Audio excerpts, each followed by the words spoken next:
let me just start with you, Karen. What do you remember about this particular time when September 53 years ago, when Yeah. Ray went hunting? Tell me where you were living and what happened. So we were in our house in Salmon, and Ray and Donna and Steve lived next door to us. I've been looking at the Salmon paper archives, and I didn't realize we were neighbors for so long. It was like 62 to 68. And so I know we were pretty close. Ray came over a lot. And I remember he and my dad practicing shooting in the backyard. They had the hay, and they had target, and once in a while they'd let me change the targets, is all I remember.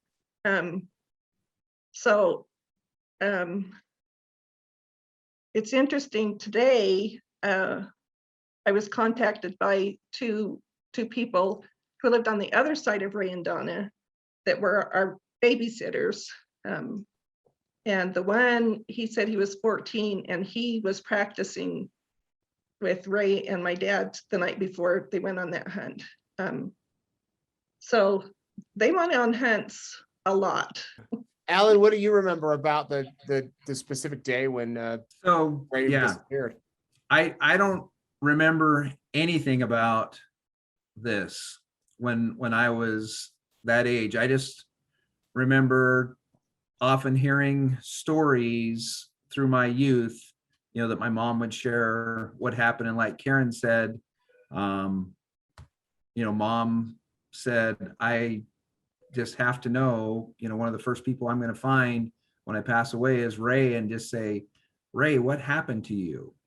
But other than that, I was just too young to even know that this had happened. So when do did you your remember? mom die? Oh, pardon. She died 2 years ago. Your mom passed 2 years ago? Okay. And Yeah. how old was she? I think she was 83. She was 84.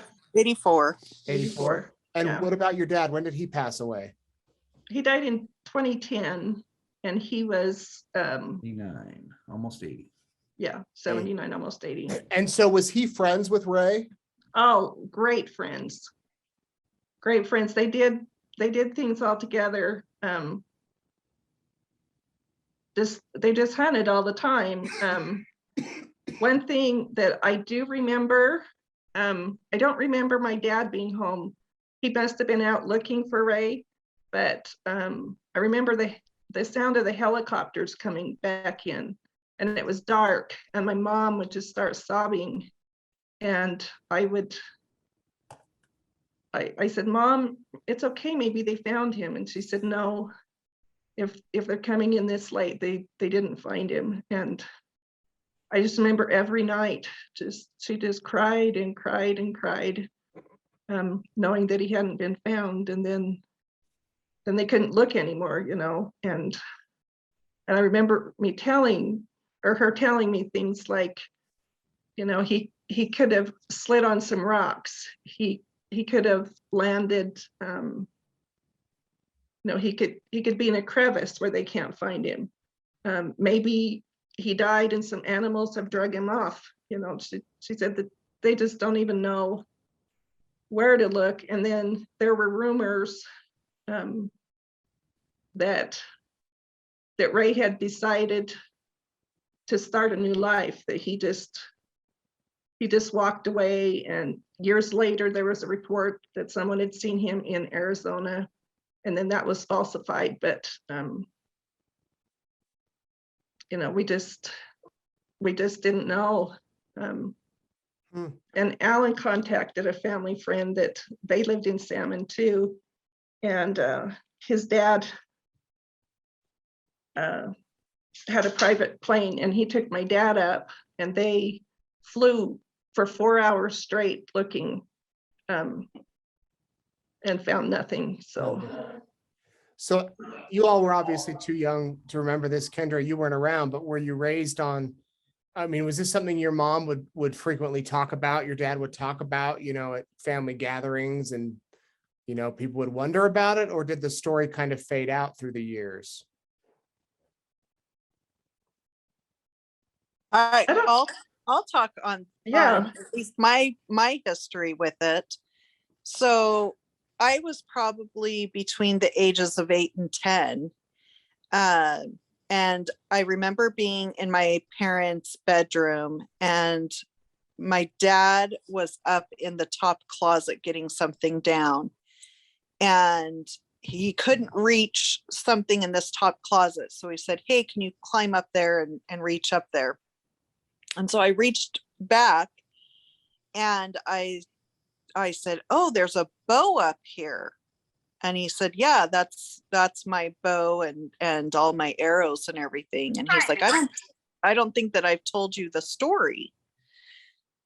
And so that's when he told me the story, that he's never touched that bow again. He never went bow hunting ever again and put that bow up. They moved to Boise a year after Ray went missing, and that bow stayed up in that top closet until he passed away. And then I now have the bow and the arrows in Wow. my possession. Wow. He just But couldn't bring himself to use it. he Yeah. could, it was too painful for him. And so I remember growing up and kind of asking questions. I really, like that kind of stories and trying to figure out things and what they knew. And I remember my mom, like Karen and Alan said, she just was always very emotional about it. And she was super sad for Donna, who they had just adopted Stevie, this new baby, and wasn't given that opportunity. Stevie didn't know his dad. And so that's my side of the story. Wow. I appreciate that insight, especially about the bow. You can imagine how that would just bring back so many memories, trigger so many things that you wouldn't want to use it again. Alan, what do you remember? So, to answer your question about the story, I would say it came up frequently. I mean, it was not something we talked about all the time, but it came up often enough that it was always at the top of our minds. And Karen will probably have a little bit more insight, but I think, in the stories that my dad told me, and especially the one that was about 20 years ago when we went on that elk hunt, it sounds like Dad was the last person to see Ray. They had seen some deer, and Ray was higher up on the mountain than my dad, and the last thing that Dad said was he saw Ray signal to him that he was going further up the mountain to chase after mountain goats. And then it started getting dark, so Dad came back to the camp, and Ray never showed up that night. The next morning, he wasn't back, so they went out and looked for him, he and the two other hunters. And by the afternoon, they decided they needed to go to town and call the sheriff and get some additional help. How did you find out the news that Ray had been found? So Go ahead. Alan's wife Yeah. is posted the news article and tagged us on Facebook. And then I think she called Alan, and Alan's daughter just said they found grandma and grandpa's neighbor, but that didn't mean anything to me. But the very first thought was, is she talking about Ray Jones? And then I thought, no. And then it wasn't until I clicked on the article that I started crying, and I called Leanne, and I was like, "Are you sitting down? And have you looked on Facebook?" And she says, "I haven't been on Facebook." And I said, "Go sit down, because I have some news for you." And she and Karen have not been able to stop crying, because they're just overjoyed with knowing that he really was on that mountain and that he was found, but, and having some closure, but yet so many answers still. And Karen, were you tagged on the Facebook post and saw I it? was talking to one of my daughters and just kind of glanced at it. And then I'm like, whoa, whoa, whoa, whoa, you know, it really hit me when it talked about the wallet and that his ID was there. You know, then I knew, and then yes, I have just sobbed for 2 days. I am so happy, but you know, 53 years of wondering and just, you know, I think of the family. You know, he died before his parents. He died before his siblings. Just it's just been hard, you know, and we have like three memories of Ray. One was the bow hunting thing. He and my dad decided a fence needed to go up between the houses, and he and Ray and my dad built our whole fence in the backyard. I don't know, do you know if they built a fence in Ray's yard too? I just remember Ray and Dad just hammering and hammering and hammering, and then the other story, I wish Leanne were on. Well, she just joined in, it looks like. Okay. Leanne, you there? Yeah, let me click on here. There we go. Okay. Sorry. Hi, was- Leanne. How are you? Good to see you. I'm good, thanks. Leanne, can you tell the story of the camouflage outfit? Do you remember this, Alan? Do you remember Ray coming over in that camouflage suit? Vaguely. Oh, So- my heavens. Yeah, so Ray was always a teaser and I was 3, almost 4. And No, you were 2, almost 3. well, you would know. You were little. You were really little. Anyway, so I was little and he got on his camouflage, either hunting or I always thought he was part of the National Guard. And he crawled on his hands and his belly in the grass towards our house. And I went screaming into the house, there's a snake, there's a snake, there's a snake. And my dad comes out thinking that we have a rattler in the back, and there's Ray just laughing and saying, yeah, I got her. So That's Yeah. great. And this was a camouflage thing. It went clear over his head. I mean, he was completely covered. Hmm. Well, And I don't remember being in the grass. I just remember him standing up and coming to the back door, and you still just were in hysterics. So afraid of that. Yeah. So tell me about, you mentioned it briefly at the beginning. I don't know if we were recording or not, but tell me about your mother saying that when she dies, she's going to go find him. do you want me to? Did I understand that correctly? Yeah, Yes. you may get several stories here, Nate. Well, that's fine. I don't know 3 or 4 people that agree on everything. So you're all right. Well, and if you know our mom, the story may not be exactly the same, but I know that her thoughts were always about, where is Ray? She just had a lot of heartache about her relationship with them, and just, I think the guilt that her husband was there with him and what had happened to him. So she said, when I die, I am going to heaven and finding that Ray Jones and asking him where he's at and what's going on. And I kind of feel like that might have been what she did, that she thought, you know, it took her a couple of years to figure it all out, but then maybe that hunter was just inspired to go that way and find that body, because, or the remains, the skeleton and things, because really 53 years and nobody found him. I think of how many hunters go through that area constantly and all the development that's gone on in that area, even though it's still very remote. It's pretty surprising that he wasn't found in all those years. So Yeah. And part of pretty the reason you all, or that at least Karen reached out to me, was to you have a message for the hunter, right? You want the current day hunter, not Ray, but Yes, the current day hunter yes. is doing the exact same thing in the exact same area. Yes. Yeah. What is that- that message?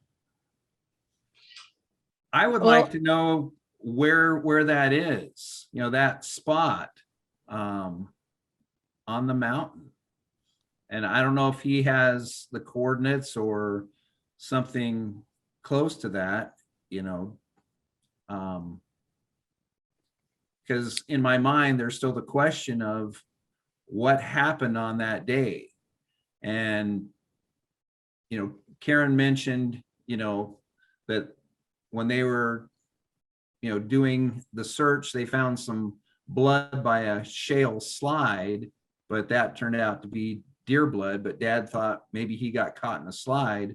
So I'm wondering if maybe Ray was higher up that mountain trying to stalk a mountain goat and was climbing up, a rock face and fell to his death. And it was just, kind of a remote place. But there's just that question. And it's like, could his bow still be up there? Yeah. And so it'd be kind of cool to know where that is. And I don't know if we're all up to going into that rugged of an area, but it'd be kind of nice if we could. Mhm. that's what our hope is. I think next spring. I don't think there's enough season left to do it this year, but hopefully next spring, and honor his life and his memory. Yeah. Yeah. Leanne talked about, putting some kind of marker there or something, just So we know to he wasn't to ever forgotten. remember. Yeah, never forgotten. It's interesting that you say how there were rumors that he maybe took off to live another life. You think about that this day and age with social media and everything, with people saying whatever. And we see that with, the Gabby Petito case, every Yeah. case. It's like there's rumors, but you're saying even back then, people, I guess, in the small town where I guess if you can't find him on the mountain, there is the possibility that he. Yeah, and it was, these people that reached out to me, they have posted on different things, and comments come up, and they say there were all these different rumors. I don't know the one about a bear, but someone said there was a rumor about a bear. So I don't know what that was, Mhm. Yeah. but he did mention, Ray going off and starting a new life. So Yeah. And that's one that I think I had heard Mom mention, that the sheriff at the time, when they didn't find him, that was his theory. And when I was talking to Merle yesterday, he just made the comment, that's that sheriff, and he's just an old cowboy, and he had a lot of theories, and not all of them were right. So Yeah. Well, I guess it gives you hope for all these other missing people. definitely. Sure. Well, I think about Elizabeth Smart. My kids, my two youngest, prayed every single day out loud that Elizabeth Smart would be found. And in my mind, I'm saying, yeah, those those prayers, great, and then, to have her found. So so quickly there. This one was one that the mystery has been part of our family forever, and we wish all the Jones family, some peace through this, and even though it took, half a century, it's incredible. It's just incredible. yeah. Very good. Anything any of you want to add? the first story that I saw about Ray and this hunt said that it was his birthday, this day that they went up, and before Ray left camp, he said, "This is my lucky day. It's my, is he 38 or 39? Anyway, 39. it's my 39th birthday." And Wow. so, Hmm. Well, I was thinking about our dad. One of the things that he said in one of the news articles was he just wanted to get out to the public how many resources are out there when your loved ones are missing, and to utilize those services as soon as possible in hopes of having a positive recovery and not wait on those hunches. And I thought that's so important to remember even today. It's still very pertinent in our lives that, somebody cares about you. I Yeah. know I have a friend from high school that disappeared. I think now it's been 2 years. And one of the friends said, you know what, he just might just want to be gone and start a new life. And I'm like, okay, you have to just let that lie and just let it be. But still, it just haunts me sometimes of how come we can't get some resolution to that. So Yeah. it's been great. It was teary. It's been a teary couple days as we remember all that our parents felt and how we experienced that as part of our family. Sure. So Well, thank And you I- all and I so just have much. to Thanks say- for doing this short notice. I appreciate it. And oh, I you wish bet. you all the best. And hopefully if you come up this way, you can make it up to the mountain and go right there to the scene. Yeah, that's what we're hoping.